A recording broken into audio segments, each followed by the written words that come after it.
Hola, mi nombre es Melina Franco, estudiante de la secundaria número 21 de Villagol Ezeiza.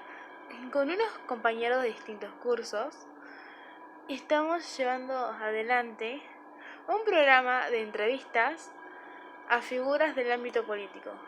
Esta vez fue el turno de Mario Porto, actualmente docente universitario, y esta es la sexta entrevista sin barbijo.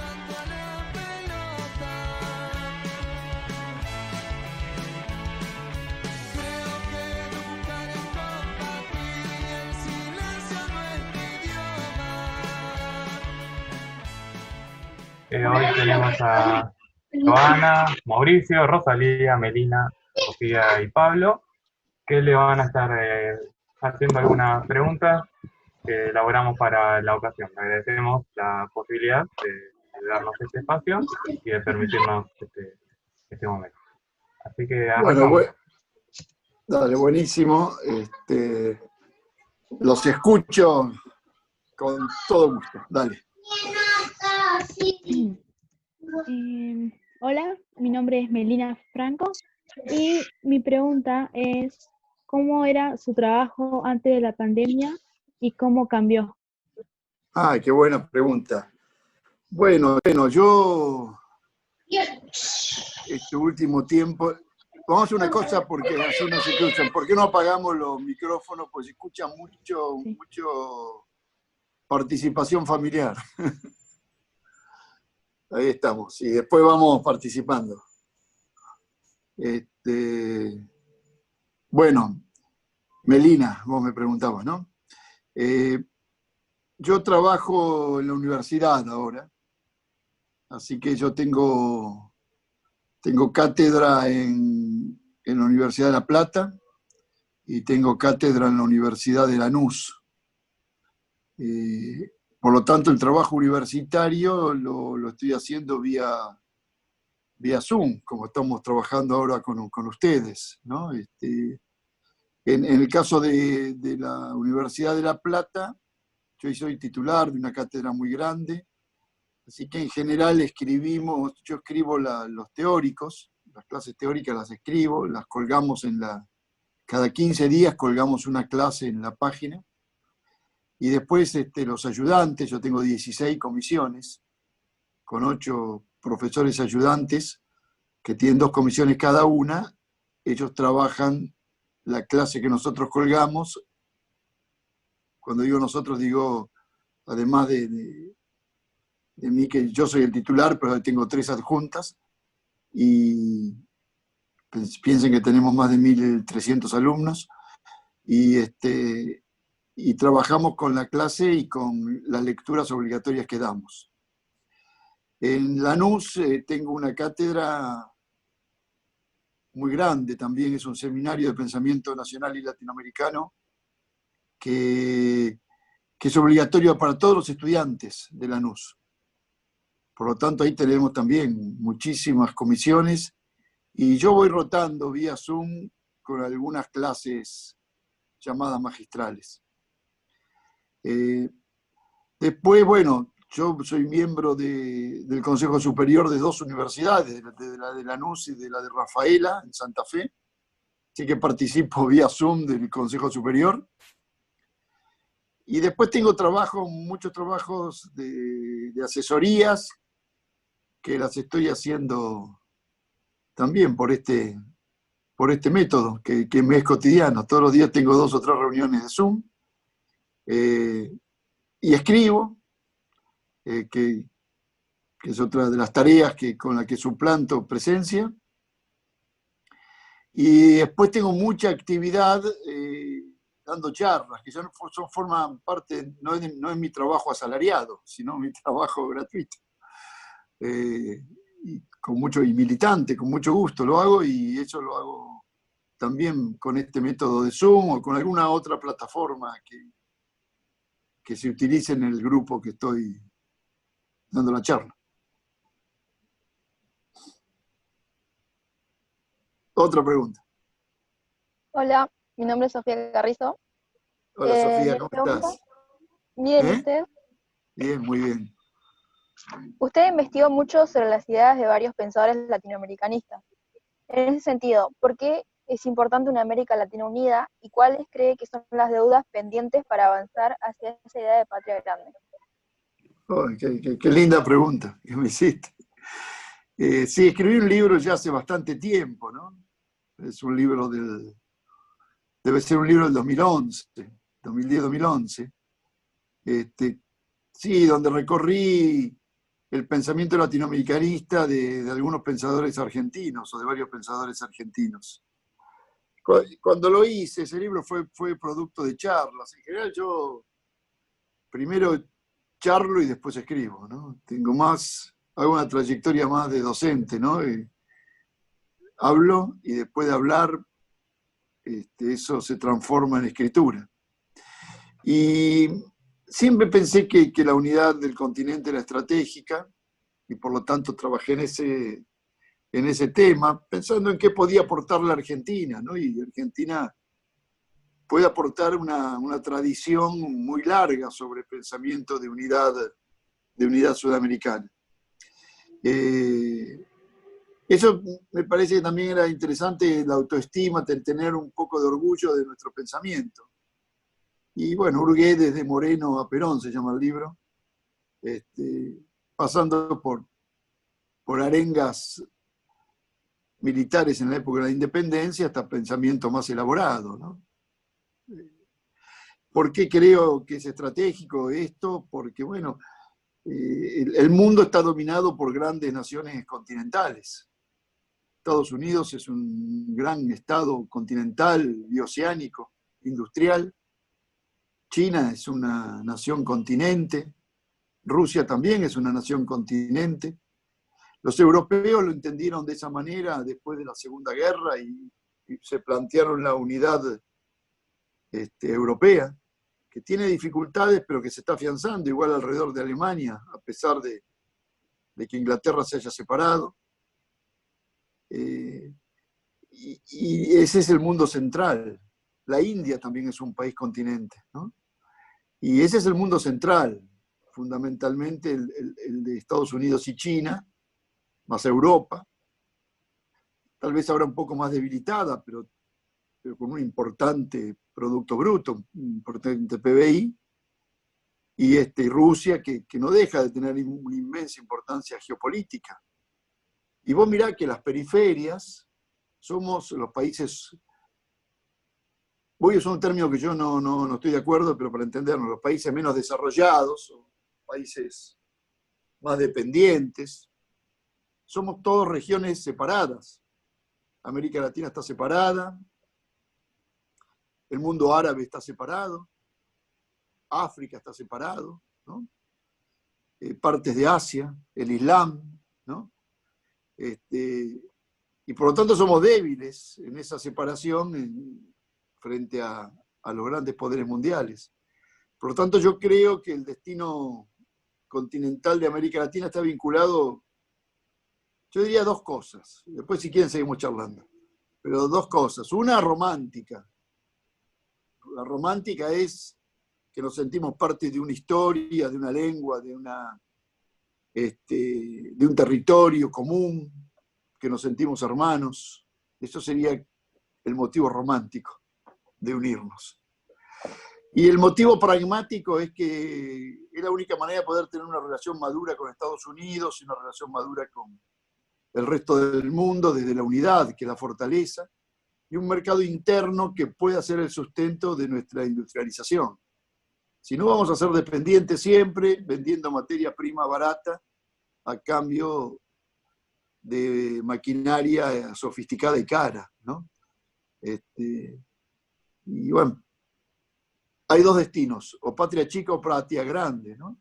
La patria chica es una patria debilitada, vinculada a uno o dos productos, el nuestro fue el ganadero, hoy la soja, y la patria grande es una patria que une los esfuerzos de todo un continente. Bueno, y ese es mi pensamiento, por eso estudié eso en aquel momento.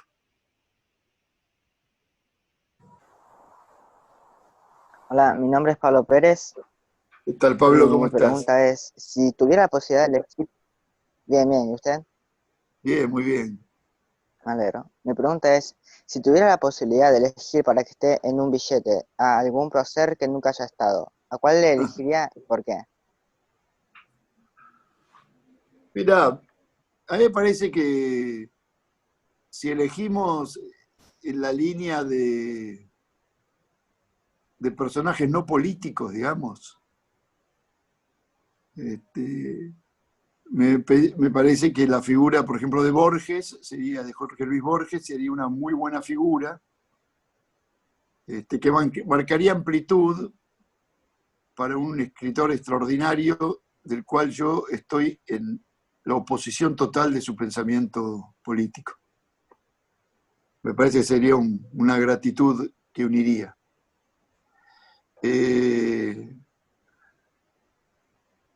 Creo que Irigoyen nunca tuvo. Irigoyen merecería estar en Hipólito Yrigoyen, el fundador del radicalismo, merecería mucho estar en un billete. Perón también, tampoco Perón nunca estuvo en un billete y creo que Juan Domingo Perón podría estarlo. Y después siempre sería bueno que hubiese mujeres, ¿no? Que reconozcamos a Juana Zurduy, por ejemplo, que nunca estuvo en un billete, o Alicia Moró de Justo, que tampoco nunca estuvo en un billete, pioneras, ¿no? O esas pioneras como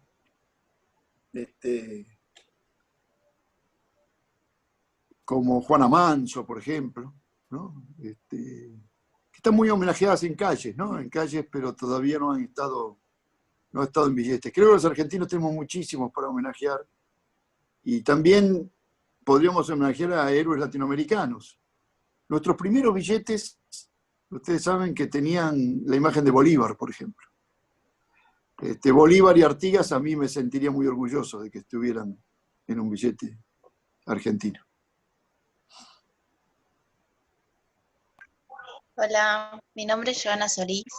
Pueden pelearme, pueden decir que están en desacuerdo. Lo veo a Pablo tan serio que no sé qué está pensando.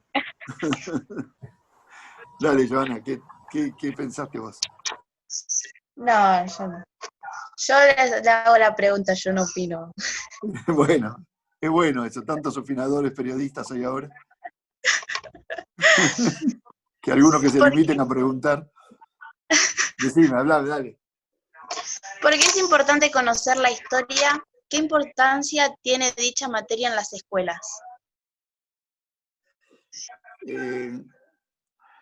Yo no quiero caer en la deformación que en general tenemos los profesores, que creemos que lo más importante es que se enseñe lo que nosotros enseñamos, ¿no? Cada vez que yo tenía que trabajar en la gestión pública y teníamos que diagramar los programas y las materias que tienen que tener los alumnos, eso nosotros lo llamamos diseños curriculares. Siempre el tironeo es que los psicólogos quieren que haya 10 horas de psicología, los de física quieren que haya 20 horas de física, y los de matemática preferirían que solo hubiera matemática. Así que no quiero caer en eso con la historia. Pero mira, yo lo que creo, Joana, es que la escuela tiene entre muchas de sus funciones dos esenciales. Una es que ustedes entiendan el mundo contemporáneo. Yo a eso lo llamo contemporaneidad, ¿no? La función de la contemporaneidad de la escuela, que es que ustedes tienen que entender el mundo en el que van a vivir o en el que están viviendo. Y eso es entender el mundo contemporáneo, ¿no? Por eso hace un ratito hablé bastante de la geopolítica, ¿no? Del mundo en el que vivimos. Lo podemos entender de muchas maneras, ¿no? Después voy a volver a eso para no escaparme a tu pregunta. Y creo que la otra función que tiene la escuela, además de la contemporaneidad, de entender el mundo contemporáneo, es la historicidad, que es entender que uno es una continuidad, que forma parte de una cultura que se viene acumulando desde hace siglos. Y esa mirada histórica sirve para entender el mundo contemporáneo y también para entender quién es uno, ¿no? Es como si uno no supiera su origen familiar. Después hay que bancarse la familia que tocó y sus desgracias y sus penurias. Y siempre, a veces, hasta muchas veces hay secretos, ¿no? O vacíos de información que uno debe hurgar. Bueno, eso le pasa también a las sociedades. Por eso me parece que la historia tiene que ser una materia más comprensiva que cronológica, ¿no? Porque no abarcamos todo y nos engañamos de que enseñamos todo. Entonces, ¿para qué correr a querer enseñarlo todo? El problema es poder mirar la historia para comprender las civilizaciones actuales. Y en el caso de la cultura nacional, saber nuestra esencia. En ese sentido, yo creo que sirve la historia, ¿no? La historia sirve como problema. O sea, yo estudié historia porque me interesaba el presente, realmente. Y ahora me interesa el pasado. Y me meto en el siglo XIX y disfruto. Pero para disfrutar del siglo XIX hay que tener mucho ejercicio y larga trayectoria. Entonces, lo bueno, ¿saben qué es? No estudiar materias, sino estudiar problemas. Y los problemas se resuelven interdisciplinariamente, con muchas materias. Y la historia siempre le da un sentido, ¿no? De preguntarse por qué hay ricos y pobres, por ejemplo. O mejor, si querés, para que mi materia tenga sentido, ¿por qué los ricos se enriquecieron y los pobres se empobrecieron? Esa es una buena pregunta para hurgar en la historia, ¿no? O ¿por qué somos violentos? ¿No? La historia tiene recovecos interesantes y te muestra el paso del tiempo, de que nada es eterno, ¿no? Y te digo lo último, que me parece importante. Cuando doy clase de historia, deseo que cuando se termina la clase, los alumnos tengan un prejuicio menos. Si la historia sirve para romper prejuicios, y para no creer que los blancos son superiores a los negros, por ejemplo, ¿no? O para evitar generalizar, ¿no? Uno generaliza para bien o para mal. Uno puede decir, todos los judíos son inteligentes, o todos los judíos son, ¿no? O todos los gauchos son nobles, o todos los gauchos son vagos. Las dos generalizaciones son prejuiciosas. Entonces a mí me parece que la historia sirve para no tener prejuicios. Y por el otro lado, para tener paciencia. A mí la historia me dio paciencia. Sé que a veces los cambios en la historia son muy lentos. No es para vertiginosos la historia, aunque a veces hay tiempos vertiginosos. Bueno, por ahí ando. Eso, no sé si te contesté lo que vos querías. Hola, soy Rosalía Zambrana y mi Hola, pregunta Rosalía. es, hola, ¿hay algún ¿Cómo momento estás? de la historia, ya sea nacional o de cualquier parte, que usted no haya vivido, pero que no le, pero que le hubiese gustado presenciar? Ah, no, pues te iba a contar que, salvo los últimos 60 y pico de años, no viví ninguna de las historias, ¿no? Sí, bueno, viste, yo te decía recién, a mí me gusta mucho el siglo XIX. Así que si me hubiese gustado 1810, me hubiese interesado estar ahí discutiendo en el Cabildo. Esos 10 años que van de 1810 a 1820, con las guerras civiles argentinas y todo el debate de cómo se construye una nación, me apasiona mucho, sí, me interesaría mucho. Esa etapa me hubiese gustado mucho. Y sí, otra etapa interesante que capaz que hubiese vivido con gusto hubiese sido la del principio del siglo XX, la del 900, la del principio de ese siglo. Es un momento donde hay un gran auge de la ciencia y una gran discusión sobre el socialismo y el nacionalismo, que seguramente me hubiese prendido en esa yo. Sí, esas dos épocas. igual me encantó la que viví. Estoy muy satisfecho. Si vos me preguntás cuál es la mejor época que viví, cuál es la mejor edad, te digo esta que tengo ahora. ¿Qué tal? ¿Cómo anda? Mi Sí, nombre es Mauricio Mauricio. de Lorenzo. Mauricio Di Acá, Lorenzo, ¿cómo estás? bien, acá sigo con su siguiente pregunta. Sí, En el dale. marco de una capacitación política, usted resaltó la importancia de formar jóvenes para que piensen y debatan qué es gobernar. Para usted, ¿qué es gobernar? Sí, yo en primer lugar lo que creo es que la escuela tiene frente a los jóvenes una inmensa responsabilidad de formación política. Cuando digo formación política estoy diciendo formación en entender el mundo contemporáneo, no estoy diciendo partidaria, ¿no? Igual no le tengo miedo a los partidarios. Nuestra Constitución dice que el modo de representación es a través de los partidos, entonces sería muy antidemocrático tener vergüenza de formar parte de un partido, ¿no? Mira, gobernar en primer lugar, yo te voy a dar mi experiencia, estuve mucho tiempo en la gestión pública del gobierno. Gobernar es muy complejo, ¿no? Es muy complejo, es muy difícil, porque vos gobernás tensiones de intereses y vos siempre tomás una decisión, te preguntás a quién favorece y a quién perjudica.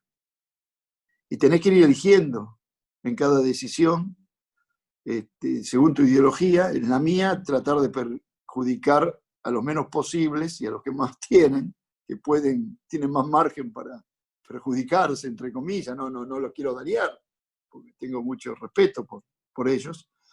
Y beneficiar a la mayoría, fundamentalmente a los más humildes, ¿no? El presidente ha dicho en su discurso inaugural este año empezar por los últimos, y me parece que gobernar es empezar por los últimos, ¿no? Pero después creo también que hay máximas o mandatos históricos que ayudan a gobernar, ¿no? Alberdi decía gobernar es poblar. Y capaz que hoy gobernar, no sé si es poblar, pero gobernar es tener políticas de población. ¿Y qué son políticas de población? Y equilibrar la fecundidad con la muerte, con el movimiento de las poblaciones, ¿no? El tema de la fecundidad es un tema que estamos debatiendo los argentinos, mucho más vinculado a los derechos de la mujer, su cuerpo, la interrupción de los embarazos. Es un tema de debate profundo en lo que hace a un gobierno, ¿no? Porque hay un derecho que todo gobierno debe sostener, y que es el derecho que tiene una mujer a elegir el número y el espacio entre sus hijos, ¿no? Y eso son políticas sanitarias, porque gobernar es defender la vida, ¿no? Y la naturaleza. Y por el otro lado, cuando digo defender la vida, no quiero entrar en el debate de cuándo empieza la vida. Después, si quieren preguntarme sobre ese tema, me defino también. Y creo que gobernar y defender la vida es también evitar la mortalidad evitable, ¿no? Pero por otro lado, la pandemia demostró que la población no puede vivir más en las megalópolis, ¿no? Nosotros que vivimos todos en el conurbano estamos viendo un modo de vida no apto. Entonces, me parece que el lema de Alberdi hay que traducirlo a gobernar, es llevar ante políticas de población que hacen a defender la vida y la naturaleza. Y gobernar es dar trabajo, ¿no? Me parece que también es gobernar y garantizar derechos y defender soberanía y dialogar con el otro, siempre. Lo más opuesto a la política y al gobierno es ser intransigente. Solo hay que ser intransigente con los grandes principios, ¿no? Y gobernar es explicitar cuáles son tus grandes principios. El pueblo tiene que saber cuáles son los principios que vos no vas a negociar. A partir de ahí, todo se negocia, porque gobernar es luchar por el bien común, ¿no? Y por el buen vivir. Pero sabemos que estamos en una sociedad extremadamente plural, donde todos pensamos muy distintos de muchas cosas esenciales, ¿no? Tenemos distintas tradiciones políticas, familiares, venimos de distintos territorios, de distintas experiencias sociales. Todos tenemos ideas filosóficas distintas, tenemos ideas distintas sobre cómo se organiza una familia, tenemos ideas distintas sobre el sexo. Bueno, a esa pluralidad hay que gobernarla no con una idea única, porque la sociedad es muy compleja y muy hegemónica. Y después, por último, te digo, gobernar es servir, ser obediente al mandato del pueblo. Por ahí pienso. Y acá paro. Después, si quieren, yo dejo abierto para que después hablemos de otras cosas. En una conferencia del año pasado, usted señaló que es fácil ser realista cuando uno no quiere transformar nada. ¿Podría explayarse un poco sobre esta idea? Genial, estoy sorprendido cómo me han estudiado. Saben más de mí que yo. Sí, es fácil ser realista cuando uno no quiere transformar nada, es cierto.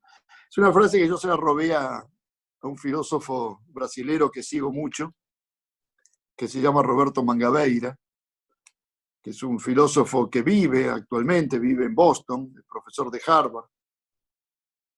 Obama ha dicho que fue el mejor profesor que tuvo en su vida.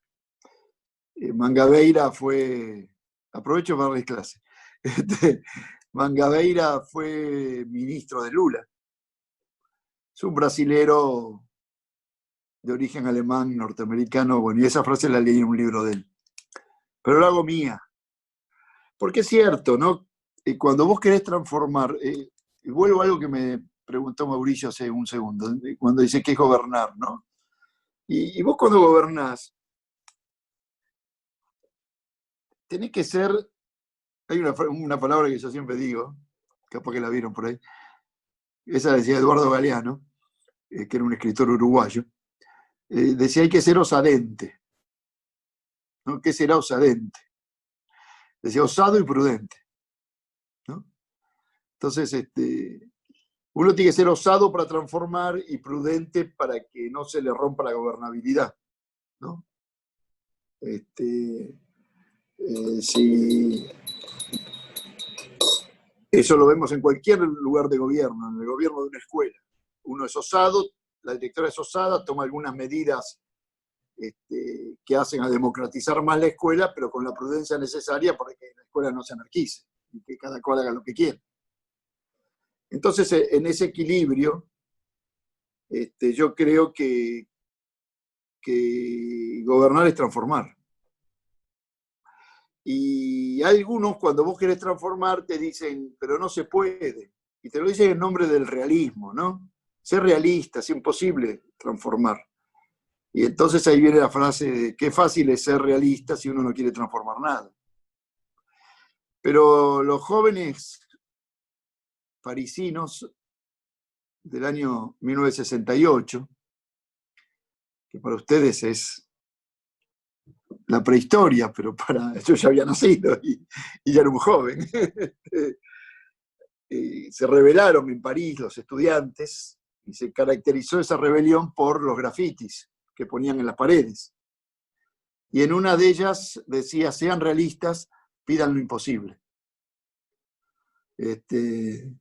Entonces, cuando vos sos realista porque no querés transformar nada, es muy fácil eso. Lo difícil es ser realista cuando pedís lo imposible. Pero yo creo que la transformación es la palabra del gobierno, de cuando uno está en un gobierno. Si no, ¿para qué está en un gobierno? ¿Para que todo siga igual? Siempre te encontrás con conservadores que no quieren transformar nada, ¿no? En nombre del realismo, en nombre del sentido común. Hay conservadores, vieron, que creen que todo pasado fue mejor. Bueno, no les crean.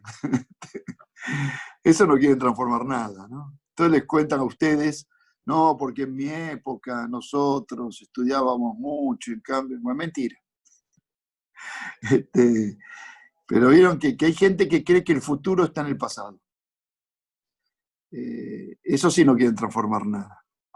Ahora, tampoco hay que creer que el futuro es sin pasado. El futuro es con lo que es uno, con su historia o con un pueblo, ¿no? Siempre se transforma con un pueblo.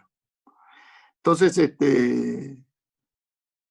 yo, mira, para un tema, te doy un ejemplo más sencillo con respecto a la educación. Siempre queremos incluir, ¿no? Fue una palabra muy de moda en las últimas décadas. Estoy de acuerdo, ojo, estoy de acuerdo, pero la inclusión. Ustedes habrán visto a muchos chicos que dejan la escuela, ¿no? Verán cotidianamente chicos que abandonan, compañeros de ustedes o amigos. A esos chicos los queremos incluir. Y los vamos a buscar con muy buena fe, tratando de que vuelvan a la escuela. Muchos vuelven. Pero si no la transformamos, el sistema que los expulsó los va a volver a expulsar. ¿Por qué vamos a creer que una institución que no los pudo contener, sin cambiar a la institución, los va a contener ahora? Entonces me parece que hoy más que incluir hay que transformar para incluir. Y los que son muy conservadores o muy burócratas, o tienen una mirada extremadamente técnica de la vida y te dicen, no se puede, no se puede porque eso no es realismo, no quieren transformar nada. Y termino, Sofía. La pandemia mostró que de un día para otro podíamos vivir de una manera distinta a la que vivíamos el día anterior, ¿no? Por lo tanto, no era imposible transformar. Si a nosotros el 10 de marzo nos hubiesen dicho, de ahora en adelante no vamos a salir más de casa, por 200 días nos parecía ridículo. O sea que la pandemia lo que demostró es que se puede vivir de otra manera. No digo que esta sea la mejor manera de vivir, pero quiero decir que todo puede ser transformado, ¿no? No hay una sola manera de producir, no hay una sola manera de organizar la familia, no hay una sola manera de asumir el sexo, no hay una sola manera de distribuir la riqueza, ¿no? Hay muchas maneras, y muchas culturas, y muchas maneras de relacionarse. Y ese respeto es transformador. Los que te dicen, no se puede, porque la realidad no te lo va a permitir, bueno, es fácil porque no quieren transformar nada. A eso me refería, Sofía.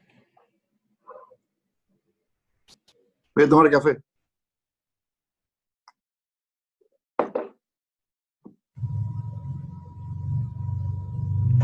Mario, perdón, le hago una consulta. Interrumpo un chiquitín a mis alumnos, porque nos queda un minuto, ¿sí? Y queríamos pedirle, como nos quedan unas preguntitas, si se podrá volver a conectar cuando se acaba el tiempo de Zoom. Claro que sí, yo estoy muy divertido, no sé si los chicos, pobres, pero yo estoy pasando bomba, así que aparte me estoy enterando de cosas que dije, así que con mucho gusto me vuelvo a conectar desde ya. Muchísimas gracias, Mario. Bueno, La única desobediencia que hago es tomar un cafecito. Perfecto. Bueno, ¿otra pregunta tienen por ahí? Sí, pero queda menos de un minuto. Creo que no la va a llegar a responder. Si quieren... Después ustedes me van a permitir que le haga yo preguntas a los alumnos. Así quiero ver qué piensan ustedes. Sí, vamos, le respondemos acá nomás. Me encanta, dale. Sí. ¿Qué opinión tienes sobre la meritocracia y sobre las neurociencias? Sí, digamos, los dos conceptos que vos me preguntás fueron la base del proyecto educativo del gobierno que presidió Macri, ¿no? O sea, en general ellos consideraban que la educación tenían en esos dos pilares, ¿no?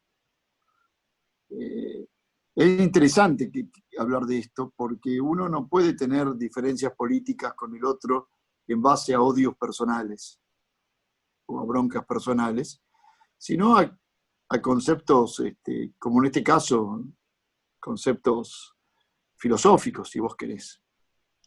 A mí me parece que el mérito, por supuesto que hay que premiarlo, pero ¿qué es el mérito, no? Mérito solo sacarse 10, porque capaz que el mérito es, a pesar de estar en situaciones sociales muy vulnerables, con mucha complejidad familiar, y con muchas carencias, capaz que es un mérito sacarse 6, por decir una cosa así sencilla, ¿no? Yo siempre pienso cuando dicen, no quiero mandar, la escuela 4 es la escuela mala, es mala esa escuela. La escuela 4 es la escuela mala del distrito. Capaz que la escuela 4 es la escuela que atiende a gente con mala vida. No es una escuela mala. Pero está atendiendo a gente con muchas, o chicos con extremadas dificultades. Entonces, ¿qué es una escuela mala, no? Y una escuela buena. Capaz que la escuela mala recibe chicos en 0 puntos y cuando terminan son chicos de 4 o 5 puntos. Esa escuela es mucho mejor que la que los reciben 7 y los devuelven 7. O los reciben 10 y los devuelven 8. Entonces, ahí el mérito se tambalea, ¿no? Que está vinculado a otra idea que yo estoy en desacuerdo, que es la igualdad de oportunidades. Porque si vos nos das igualdad de posibilidades, no todos podemos aprovechar la oportunidad de la misma manera, ¿no? Yo te digo, yo te doy una escuela gratuita, Benito, todos tienen la misma oportunidad. No, porque una cosa es tener en tu casa todos los elementos, los libros, la tecnología, comer bien, y que te lleve tu papá en el auto los días de frío, y cuando vuelvas a tu casa estés confortable y hagas la tarea. Y otra cosa es ir sin desayunar, ¿no? Con las zapatillas rotas, con muchas dificultades sociales, y capaz tenés que ayudar a tu papá o a tu mamá en el trabajo, o en la tarea hogareña, o cuidar a tus hermanitos más chicos. Bueno, la vida que todos, de muchos que conocemos y que muchos vivimos. Entonces, ¿qué es eso de todos tienen la misma oportunidad? Acá es, todos tengamos las mismas posibilidades. Porque si no, viste, todos corremos la misma carrera, pero unos arrancan 100 metros antes, bueno, no es justo. Ahí están lo que yo decía antes de los prejuicios, ¿no? Eso no significa no valorar el esfuerzo y el mérito de los chicos, pero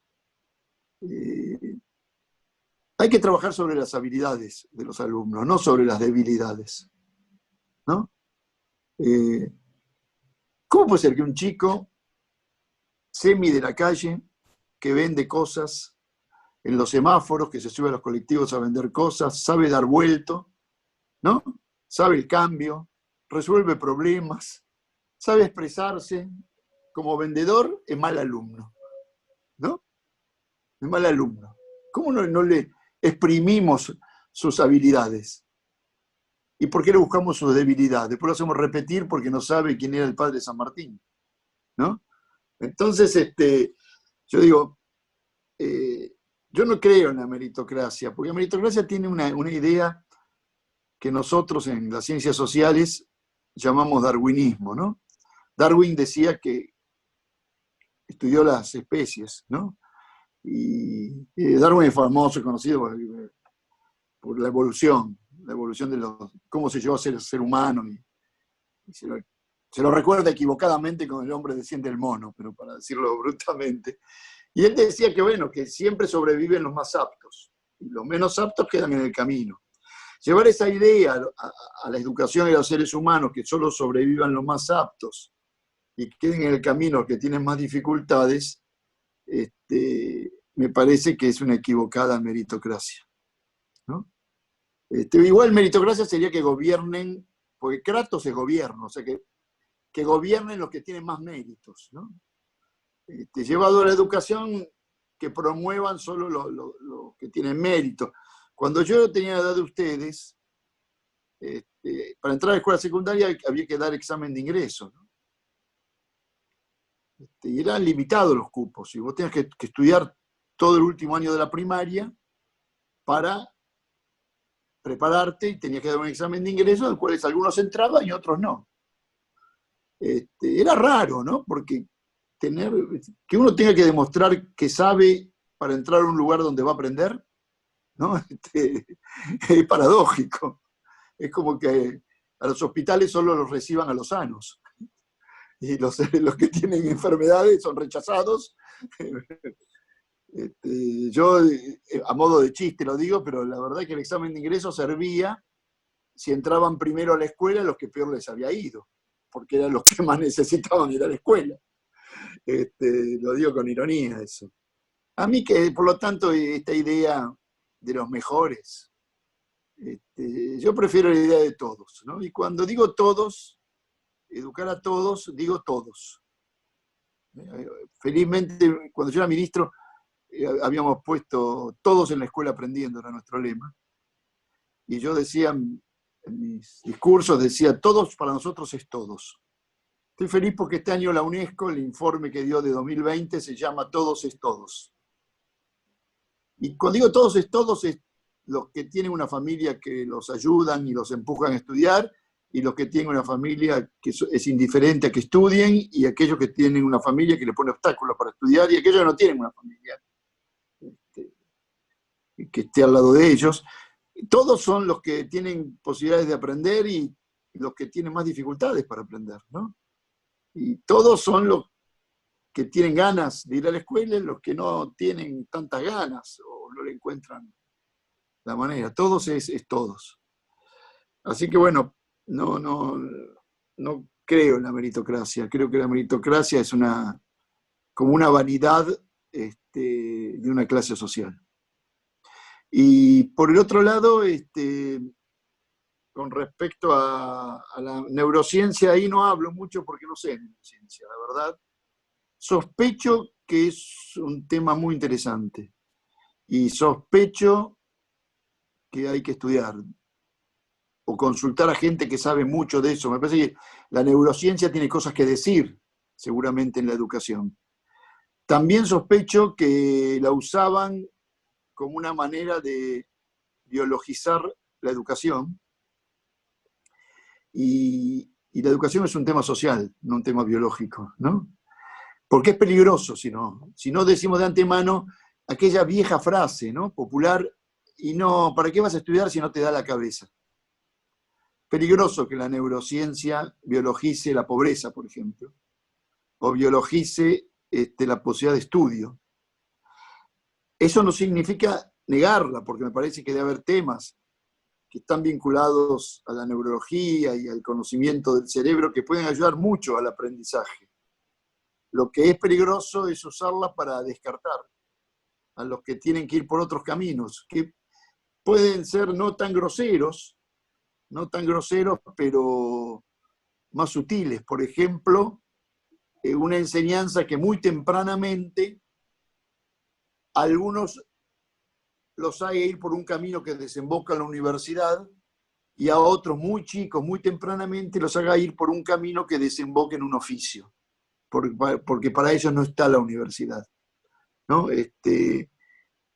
Por lo tanto, como tu pregunta tiene sin duda un sentido también político, no estoy totalmente en desacuerdo cómo el gobierno de Macri utilizó en la educación el concepto de meritocracia y el concepto de neurociencia.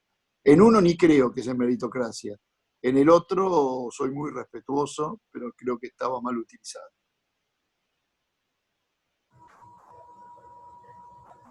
Bueno, teníamos una última pregunta, después de todas maneras podemos, si quieres, Dale, seguir charlando. La del cierre era si tiene algún mensaje que le quisiera dejar a los docentes y a los estudiantes. Bueno, me encantó el reportaje. Me encantó que hurgaran en mi vida, no de funcionario, sino en la otra, que la valoro mucho yo. Para mí, después de haber sido 2 veces ministro, volver a dar clase fue la experiencia más extraordinaria que tuve, ¿no? Antes Mauricio me había preguntado qué es gobernar, ¿no? Y yo digo, uno gobierna siempre para donde vuelve. Si uno vuelve a la educación pública, gobierna para la educación pública. Si uno vuelve a la Yale, gobierna para la Yale. Si uno vuelve a la banca privada, gobierna para la banca privada, ¿no? Y no, yo lo que quiero solamente a los alumnos y a los compañeros docentes decir, es un momento de mucha paciencia, todo ha cambiado, no pretender que la escuela no cambie. Estamos a experiencia escasa, no tenemos teoría sobre cómo educar en el coronavirus previa, hacemos ensayo y error, por lo tanto es un momento para ser flexibles, ¿no? Muy flexibles. Se nos cayó el tiempo. ¿Ustedes van a la mañana, clase o a la tarde? Levante la mano quien va a la mañana. Tenemos chicos de la mañana y tenemos chicos de la tarde acá. Tenemos los 2 turnos. Pero ahora no se despierta nadie a la mañana, entonces hay que juntarse a la tarde. Entonces, eso demuestra que se nos rompió el tiempo, se nos rompió esa división tan clara que era una cosa la escuela, otra cosa es la casa. Mira, ahora todos estamos viendo dónde vivimos, cómo vivimos. Es hermoso, por un lado, porque nos conocemos, pero se ha hecho, la escuela se metió dentro de la familia, no hay recreo, ¿no? No hay ausentes, no hay amonestaciones, no hay llegadas tarde, los profesores no se toman licencia, no ocurre nada de eso. Entonces, ¿por qué queremos creer que va a ser todo igual? Me parece que estuvimos muy bien en eliminar la nota, no en eliminar la evaluación. Porque después Ezequiel los va a evaluar a ustedes como estuvieron hoy en este reportaje. Pero evaluar para ayudar, para acompañar, para entusiasmar. Yo creo que la tarea de los docentes más importante hoy es que nadie desaparezca de las pantallas o del contacto. No, que ningún alumno quede en el camino, que nadie no retorne. Me parece que eso es lo más importante, ¿no?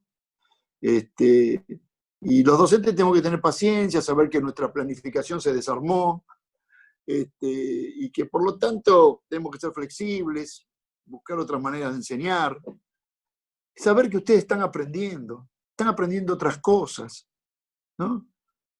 No sé, yo soy profesor de historia, bueno, este año no puedo dar los egipcios. Bueno, no es tanto drama no dar los egipcios, ¿no?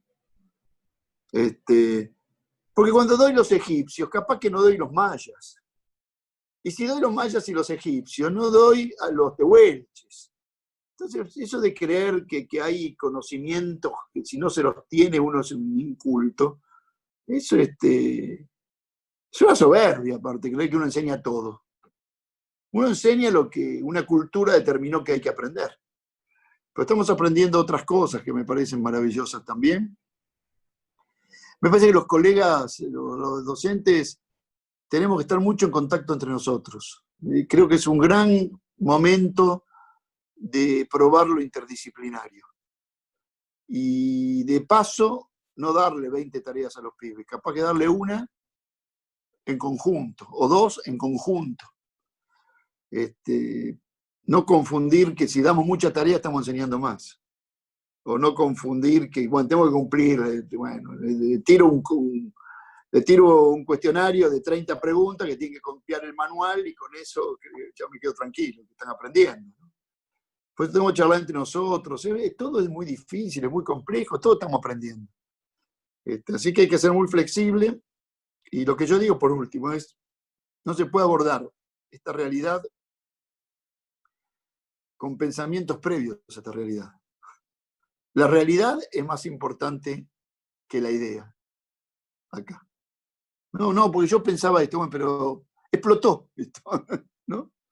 Esto lo dice el Papa para otras cosas, pero me parece muy interesante esto que dice el Papa Francisco, ¿no? La realidad es más importante que la idea. Capaz que frente a la realidad nos podemos poner de acuerdo. Ahora, si tenemos ideas previas, prejuiciosas, no nos podemos poner de acuerdo. Y capaz lo que tenemos que hacer es un pozo, y esa es la realidad. Bueno, hagamos el pozo. No discutamos sobre... me parece que esta realidad se aborda creativamente, aparte. Hay un maestro latinoamericano, fue el maestro de Simón Bolívar, del Libertador. Se llamaba Simón también, como él, Simón Rodríguez. Y Simón Rodríguez una vez dijo, o inventamos o erramos, ¿no? O sea, o inventamos cosas nuevas o le vamos a chingar, o nos vamos a equivocar. Y me parece que es un gran momento para la creatividad, ¿no? Me parece que fue muy bueno el primer lema del gobierno, no son vacaciones. Es otra manera de adaptarnos. Pero bueno, hay que ser paciente y comprensivo de esta realidad, ¿no? De esta realidad. Y los docentes tenemos que saber que no podemos poner el formato de la escuela presencial adentro de una pantalla y querer hacer lo mismo. Y saber que vamos a perder algunos temas en el camino y bueno, aprenderemos otros, ¿no? No es que sea negligente, no es que yo no le dé importancia al conocimiento, todo lo contrario. Estos chicos se los digo, el que en el futuro no tenga conocimiento va a ser un descartado de la sociedad. No es broma eso. Y aparte, conocer hace más feliz. Se puede elegir más. Pero bueno, eso, no hay que aflojar, es un momento en donde no hay que aflojar. Y hoy se necesitan, lo que vos decías antes, la directora, hoy se necesitan buenos docentes, no buenos tecnólogos. Si conocemos más de tecnología, yo el Zoom ni sabía que existía y ahora soy un experto en Zoom. Bueno, mejor, si incorporo tecnología, mejor, pero se necesita buenos docentes, buenos pedagogos, gente atenta, que esté viendo quién tiene mayores dificultades, quién tiene menos dificultades, ¿no? Porque hay pibes que les cuesta mucho. Como persona, porque tienen ámbitos complejos a veces, porque si vos tenés un solo artefacto tecnológico y son 5 hermanitos y viven en una casa que no es muy amplia, bueno, es distinto, es más complejo. Me parece que hay que observar ahí, ¿no? Mucho. Bueno, fue muy linda la charla. Ahora podemos abrir los micrófonos, que griten los hermanitos. Muchísimas gracias, Mario. La verdad que un placer escucharlo, un placer que haya participado con nosotros de esta entrevista. Acá mis alumnos, el profe, unos genios, la verdad que siempre unos profesionales. No, se nota. Unos periodistas, ya los estamos viendo. ¿Eran periodistas previos a la pandemia o es un ejercicio de la pandemia? No, empezaron con esto ahora. ¿Y les gusta? Sí. Chicos, ¿te gusta? A mí sí. A mí sí. Son todos, hay que aclararlo, son todos voluntarios. Sí. Sí, acá, se nota, sí. No es que les dije, vos sumate al proyecto, todos se ofrecieron. Y, bueno, qué bueno. No, porque A mí aparte me obligó después el cuando... profe. ¿Cómo? A mí me obligó el profe. Nah, bueno, sí. está bien. Igualmente a veces hay que obligar. ¿Viste? Y uno después agradece que te obliguen. ¿No? Porque uno ve a las 14, 15, 16 años, bueno, no te puedo pedir que tengas voluntad para todo. A veces necesitas, ¿no? Obligación. Como uno necesita límites, como necesita que a veces en tu casa te digan, no, esto no lo haces, ¿no? Y te jode, pero bueno, pero después lo agradeces, ¿no? Y no, digo, porque a futuro pueden pensar en algún proyectito de radio, ¿no? En la escuela, un proyectito así. El periodismo es muy, muy, muy lindo. Sí, el Bueno, proyecto ¿quieren preguntarme alguna cosa más? Sí, No, que el proyecto ahí de radio escolar siempre iniciamos un poco a planificarlo y queda como pospuesto, pero bueno, a raíz de esto se puede iniciar. Aparte, así como que empezamos a crear las redes sociales, el canal de YouTube de la escuela también lo creamos a partir de esto. Claro, y ahora hay ya muchos tenemos la elementos, plataforma. ¿no? No hay que comprar instrumentos. Y después te obliga a investigar. Yo te digo, la verdad que a mí me sorprende que rescataron frases mías o que yo ya había olvidado, ¿no? Y está bueno eso. Me parece que, no porque conozcan mi vida, que no es tan interesante, pero hay otras vidas que son interesantes. Y me parece piola. ¿Y tiene alguna otra pregunta para hacer fuera de programa, digamos así, más espontánea, menos correcta? Yo tenía para hacerle una pregunta fuera de lo que sería la entrevista. Sí, podría ponerse para que nos saquemos una foto así como captura de pantalla, para que quede. Sí, ¿y cómo tengo que hacer para ponerme? Como ¿Así quiera. esté bien? ¿Así esté Póngase. bien? Así. Dale. Así.